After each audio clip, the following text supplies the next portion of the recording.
Shalom Bapak Ibu yang dikasihi oleh Tuhan Yesus Kristus. Hari ini kita akan kembali melihat sebuah perumpamaan yang Tuhan Yesus ajarkan kepada murid-muridnya. Selama sebulan ini kita sudah belajar tentang perumpamaan-perumpamaan. Dan hari ini izinkan saya juga untuk membahas satu perumpamaan lagi, yaitu perumpamaan sebuah talenta. Perumpamaan tentang talenta, ya. Mari kita sama-sama baca dulu ayatnya. Terambil dari Matius 25 ayat 14 sampai ke 30. Saya akan bacakan buat Bapak Ibu Saudara sekalian. Sebab hal kerajaan sorga sama seperti seorang yang mau bepergian ke luar negeri, yang memanggil hamba-hambanya dan mempercayakan hartanya kepada mereka. Yang seorang diberikannya 5 talenta, yang seorang lagi 2, dan yang seorang lain lagi 1. Masing-masing menurut kesanggupannya. Masing-masing menurut kesanggupannya. Lalu ia berangkat. Segera pergilah hamba yang menerima 5 talenta itu. Ia menjalankan uang itu lalu beroleh laba 5 talenta. Hamba yang menerima 2 talenta itu pun berbuat demikian juga dan berlaba 2 talenta. Tetapi hamba yang menerima 1 talenta itu pergi dan menggali lubang di dalam tanah, lalu menyembunyikan uang tuannya. Lama sesudah itu pulanglah tuan hamba-hamba itu lalu mengadakan perhitungan dengan mereka. Hamba yang menerima 5 talenta itu datang dan ia membawa laba 5 talenta. Katanya, "Tuan, 5 talenta Tuan percayakan kepadaku. Lihat, aku telah beroleh laba 5 talenta." Maka kata tuannya itu kepadanya, "Baik sekali perbuatanmu itu, hai hambaku yang baik dan setia. Engkau telah setia dalam perkara kecil. Aku akan memberikan kepadamu tanggung jawab dalam perkara yang besar. Masuklah dan turutlah dalam kebahagiaan tuanmu." Lalu datanglah hamba yang menerima 2 talenta itu. Katanya, "Tuan, 2 talenta Tuan percayakan kepadaku. Lihat, aku telah beroleh laba 2 talenta." Maka kata tuannya itu kepadanya, "Baik sekali perbuatanmu itu, hai hambaku yang baik dan setia. Engkau telah setia memikul tanggung jawab dalam perkara yang kecil. Aku akan memberikan kepadamu tanggung jawab dalam perkara yang besar. Masuklah dan turutlah dalam kebahagiaan tuanmu." Kini datanglah juga hamba yang menerima 1 talenta itu dan berkata, "Tuan, aku tahu bahwa Tuan adalah manusia yang kejam, yang menuai di tempat di mana Tuan tidak menabur, dan yang memungut dari tempat di mana Tuan tidak menanam. Karena itu aku takut dan pergi menyembunyikan talenta Tuan itu ke dalam tanah. Ini, terimalah kepunyaan Tuan." Maka jawab tuannya itu, "Hai kamu hamba yang jahat dan malas. Jadi kamu sudah tahu bahwa aku menuai di tempat di mana aku tidak menabur dan memungut dari tempat di mana aku tidak menanam? Karena itu sudahlah seharusnya uangku itu kau berikan kepada orang yang menjalankan uang, supaya sekembaliku aku menerimanya serta dengan bunganya. Sebab itu, ambillah talenta itu daripadanya dan berikanlah kepada orang yang mempunyai 10 talenta itu. Karena setiap orang yang mempunyai kepadanya akan diberi, sehingga ia berkelimpahan. Tetapi siapa yang tidak mempunyai, apapun juga yang ada padanya akan diambil daripadanya. Dan campakkanlah hamba yang tidak berguna itu ke dalam kegelapan yang paling gelap. Di sanalah akan terdapat ratap dan kertak gigi." Tentu saja kita semua sudah pernah mendengar perumpamaan tentang talenta. Sudah sering kali dikhotbahkan, dan izinkan hari ini saya share, mungkin untuk mengingatkan, mungkin untuk mereview, mungkin untuk menambah sebuah rema baru dalam kehidupan kita. Ada beberapa poin yang mau saya share di tempat ini. Dalam waktu ini, mari kita sama-sama ikuti penjelasannya ya. Pertama-tama, Tuhan ini adalah Tuhan yang mengerti detail akan kesanggupan setiap hamba-hambanya. Ada yang diberi 5, ada yang diberi 2, ada yang diberi 1, menurut kesanggupannya. Nah, ini adalah keadilan dan kebaikan Tuhan, tentu saja. Karena buat apa dikasih banyak kalau tidak sanggup? Itu nanti akan merepotkan. Benar gak? Buat apa kalau dikasih banyak tapi tidak bisa manage, tidak bisa mengelola, bahkan jatuh dalam dosa dan yang lain sebagainya. Nah, Tuhan ini mengerti dengan spesifik kesanggupan dari masing-masing hambanya. Ini adalah kebaikan Tuhan. Tuhan ngerti. Nah, makanya itu lewat perumpamaan ini kita mau kenali. Kita mau kenali kebaikan Tuhan sehingga kita bisa lebih menghormati Dia, sehingga kita bisa lebih kagum, sehingga kita bisa lebih terheran-heran akan kebaikan Tuhan yang luar biasa. Ya. Sekali lagi, Tuhan mengerti akan kesanggupan masing-masing dari pribadi lepas pribadi. Oke, ada dua hal yang saya mau tekankan di sini yang kita mau pelajari sama-sama melalui perumpamaan ini. Ada banyak sekali pelajaran yang kita bisa ambil dari perumpamaan ini, tapi saya hari ini akan share dua kebaikan Tuhan. Yang pertama adalah kebaikan Tuhan melalui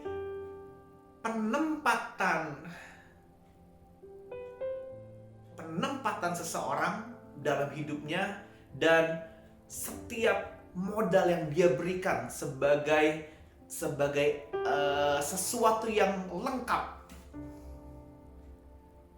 Pertama adalah penempatan manusia disertai dengan modal yang lengkap. Oke. Kalau kita bicara mengenai penempatan Tuhan dalam atas seorang manusia, Tuhan kita adalah Tuhan yang tidak pernah gagal.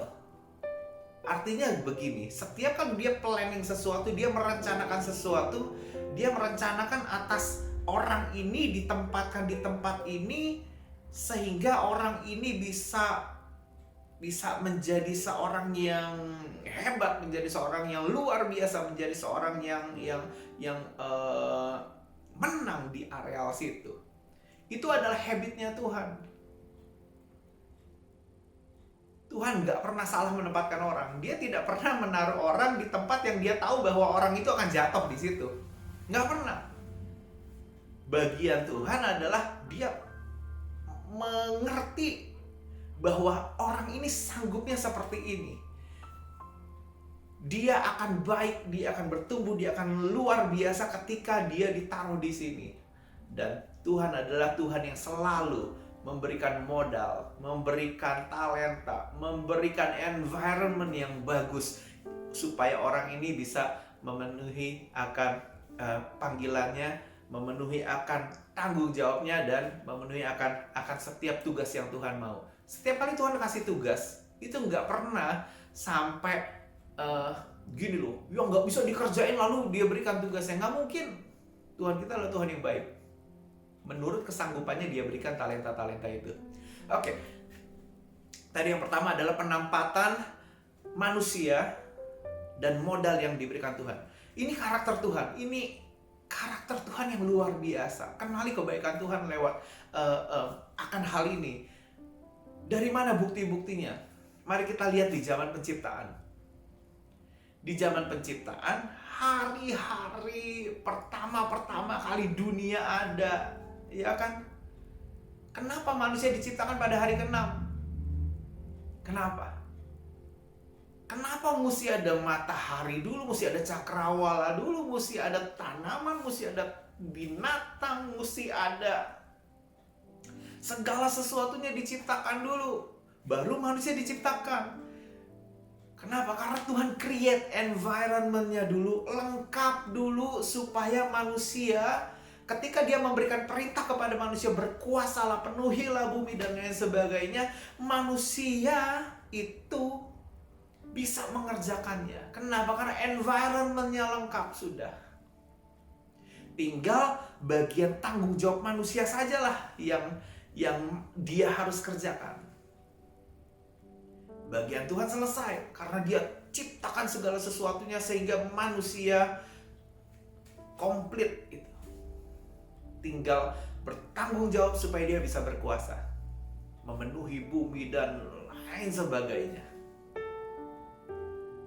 Lalu bukti yang kedua adalah ketika Tuhan Yesus disalib untuk menebus dosa manusia. Salah satu kalimat yang sangat terkenal adalah "It is finished", sudah selesai. Apa sih yang diselesaikan Tuhan?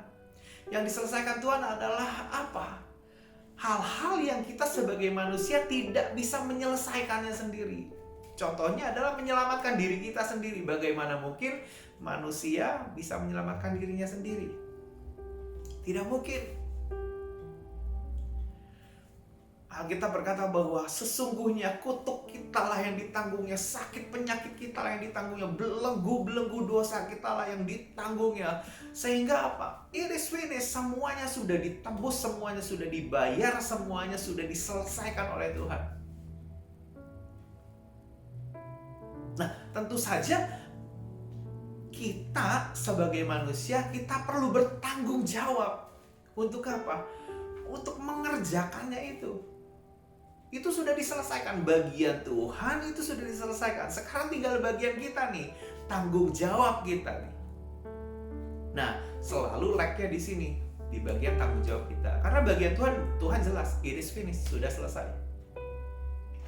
Ada banyak hal yang seringkali kita merasa bahwa itu bagian Tuhan dan bukan bagian kita. Contohnya aja lah, mengusir penghulu-penghulu di udara, penguasa-penguasa di udara, mengusir roh-roh jahat. Kita selalu berasumsi bahwa itu bagiannya Tuhan tuh. Ya, memporak-porandakan iblis gitu, itu kita merasa bahwa itu tugasnya Tuhan, tanggung jawabnya Tuhan. Padahal kalau kita lihat dengan sungguh-sungguh itu tanggung jawab kita. Lukas 10 ayat 19 berkata begini, I have given you authority to trample on snakes and scorpion and to overcome all the power of the enemy. Sesungguhnya aku telah memberikan kamu kuasa untuk menginjak ular dan kalajengking, dan untuk menaklukkan semua kuasa-kuasa si iblis, kuasa-kuasa musuh. Artinya apa? Kuasa itu sudah ada di dalam hidup kita karena sudah diberikan otoritasnya dari Tuhan kepada kita, dan kita tinggal memerintahkan di dalam nama Tuhan. Itu tanggung jawab kita. Speak. Benar gak? Bagian kita menghardik, bagian kita menginjak ular, bagian kita menginjak kalajengking, bagian kita menghancurkan kubu-kubu pertahanan musuh. Tentu saja dengan kuasa yang sudah Tuhan taruh di dalam hidup kita sebagai otoritas kita sekarang. Contoh hal lain, kita merasa bahwa ini tanggung jawab Tuhan, padahal ini tanggung jawab kita loh. Misalnya gini, Tuhan berkata bahwa oleh bilur-bilurnya aku telah sembuh, ya kan? Kita punya janji pegangan itu tuh, bahwa bilur-bilur Tuhan menyembuhkan kehidupan kita. Nah, itu kan sudah dikerjakan di atas kayu salib. Nah, kita selalu beranggapan bahwa begini, yang nantilah kesembuhan nanti Tuhan yang akan berikan dalam kehidupan kita. Well, satu sisi memang benar tuh. Tapi gini, ada parts tanggung jawab kita yang kita merasa bahwa kalau Tuhan ini bukan bagian aku, ini tinggal Tuhan aja, Tuhan mau menyembuhkan atau tidak. Kadang-kadang kita bisa berpikir begitu. Padahal kalau kita teliti lebih lanjut, sebenarnya kita harus bertanggung jawab kepada kesembuhan kita tuh. Loh, Tuhan sudah selesaikan di atas kayu salib. Bilur-bilurnya telah tercurah buat kita semua, buat setiap orang. Nah, kita mesti bertanggung jawab terhadap kesembuhan kita. Itu bukan Tuhan lagi. Memang Tuhan yang menyembuhkan. Dia Jehovah Rafa. Sampai kapanpun dia Jehovah Rafa. Sampai kapanpun bilurnya menyembuhkan. Sampai kapanpun. Tapi bagian kita adalah bertanggung jawab mencari kesembuhan itu. Saya ulang ya. Bagian kita adalah kita bertanggung jawab mencari kesembuhan itu. Dengan apa? Nah, ini salah kaprahnya di sini. Kalau kita merasa bahwa sembuh itu harus ada obat, benar gak ya? Ya memang kalau sakit penyakit harus ada obatnya, harus ada obatnya untuk menyembuhkan penyakit itu. Tapi konsep berpikir kita adalah begini, yang namanya obat kita cari di toko obat. Yang namanya obat bentuknya pil, bentuknya tablet, bentuknya param kocok, digosok-gosok, Yang namanya obat itu bentuknya sesuatu yang alat-alat kedokteran, alat-alat medis yang diinjeksikan dalam kehidupan kita. Yang namanya obat itu kita bisa dapat di apotik, bisa dapat di drugstore, bisa dapat di diskon farmasi, bisa dapat di kemis. Itu nalar pikiran kita tuh. Sehingga kalau kita menghadapi sebuah penyakit yang belum ada obatnya menurut orang kedokteran, menurut medical dan yang sebagainya, kita bisa kehilangan pengharapan. Kita bisa berkata bahwa ya, aku mau bertanggung jawab apa lagi terhadap kesembuhanku, loh obatnya aja belum ada gitu. Tapi bukankah Tuhan telah menaruh resep obat yang paling mujarab di dalam hidup kita? Yaitu apa? Di dalam hati ini nih. Kalau kita cari obat di toko obat di luar sana, kita lupa bahwa di dalam hati kita ada produksi obat sebenarnya. Yaitu apa? Ketika hati kita gembira, itu adalah obat yang manjur, kata Alkitab. Dan saya percaya setiap orang yang gembira dapat menghadapi sakit penyakitnya, bahkan imun tubuhnya akan sangat-sangat luar biasa melawan setiap sakit penyakit. Nah, kita mesti bertanggung jawab mengejar kesembuhan kita. Itu salah satu contohnya.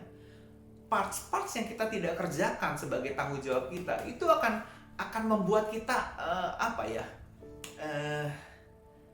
tidak berhasil di dalam hidup ini. Tanggung jawab kita.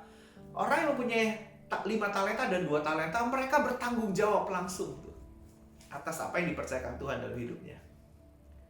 Lalu yang ketiga, bukti apa lagi sih yang Tuhan itu begitu baik lewat penempatannya dan lewat setiap modal environment yang dia bangun sebelum menempatkan kita. Ini mind blowing banget. Ini luar biasa, membuka pemikiran saya bahwa Tuhan itu benar-benar, how great are you Lord. Tuhan itu besar luar biasa, mengasihi kita luar biasa. Gini ya, bahkan di tempat yang baik sekalipun ya, dia planning begitu luar biasa, saudara. Dia planning begitu luar biasa untuk kehidupan kita. Kita tahu sorga adalah tempat yang baik ya. Tidak ada ratap tangis, tidak ada kertak gigi di sana. Semuanya baik, kondisinya baik luar biasa. Bahkan saudara, ini membuat hati saya bergetar sih ketika merenungkan firman Tuhan ini. Bahkan sebelum kita ke sorga pun, Alkitab berkata di dalam Yohanes, aku pergi kepada Bapa untuk menyediakan tempat tinggal. Bayangin saudara, di sorga yang sudah luar biasa baiknya pun, Tuhan tetap create environment yang luar biasa buat kita. Dia tidak pernah meninggalkan kita. Dia tidak pernah tidak punya planning terhadap diri kita. Dia tidak pernah tidak punya rencana yang baik dalam kehidupan kita. Seringkali kita yang gagal dengan tanggung jawab. Seringkali kita yang gagal di dalam mempercayai Tuhan akan hal ini. Nomor 1, kenali kebaikan Tuhan. Penempatannya selalu baik. Dia tidak pernah menempatkan orang di tempat yang dimana dia tahu bahwa kita akan gagal. Tidak mungkin. Tuhan itu baik. Dan dia create environment-nya. Bagian kita adalah belajar bertanggung jawab, mengerjakan segala sesuatunya dengan iman percaya kita kepada Tuhan. Lalu yang kedua, kita mau lihat kebaikan Tuhan lewat perumpamaan tentang talenta ini. Yang kedua adalah begini. Setiap orang diberikan talenta, tidak ada yang tidak diberikan talenta. Nah, satu talenta ini, orang yang diberikan satu talenta ini, dia tidak bisa melakukan apa-apa dengan talenta ini. Kenapa? Karena gambarnya sudah salah. Gambarnya apa? Dia tahu bahwa dia Tuhan yang kejam, dia Tuhan yang mau menuai di tempat dia tidak menabur dan yang sebagai gambarnya sudah rusak, gambarnya sudah salah. Tapi dia tetap diberikan loh talenta ini.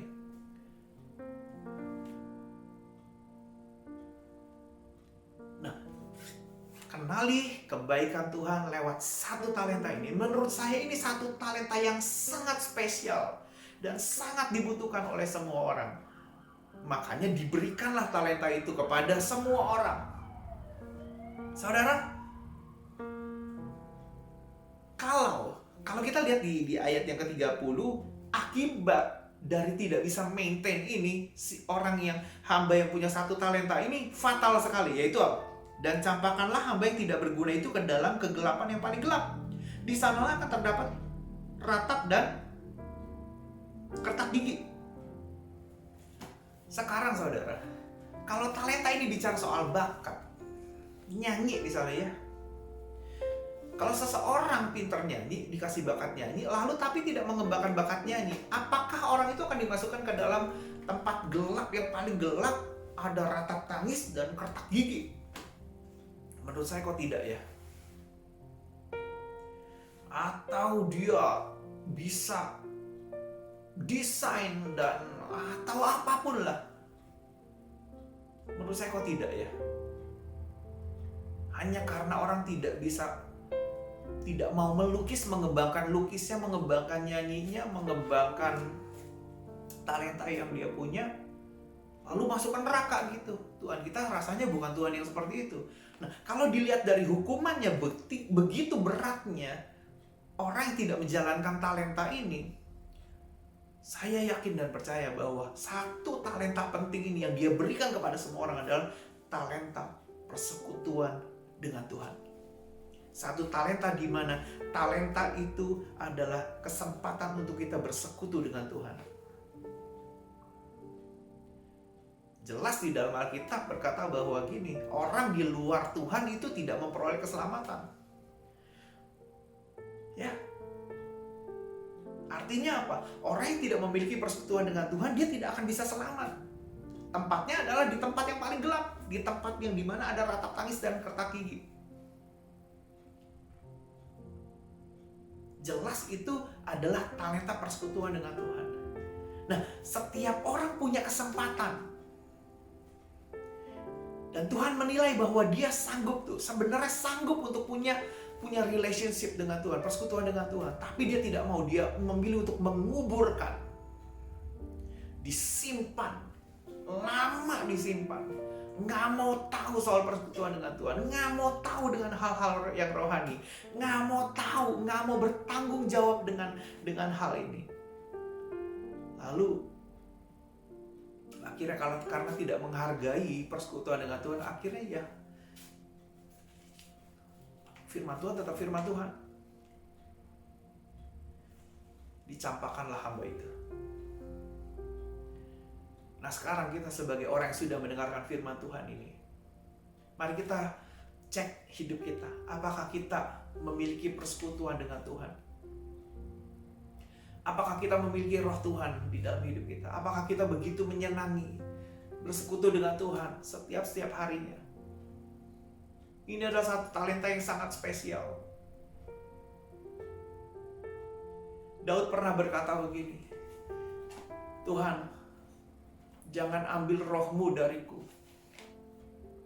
Daud sedang mau berkata begini, aku tidak bisa hidup tanpa roh Tuhan. Kalau apapun diambil dari hidupku, gak apa-apa, yang penting roh Tuhan jangan diambil daripadaku.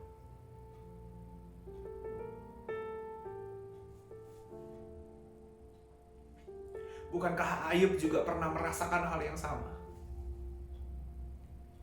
Segala sesuatunya diambil sebagai ujian yang harus dia lewati.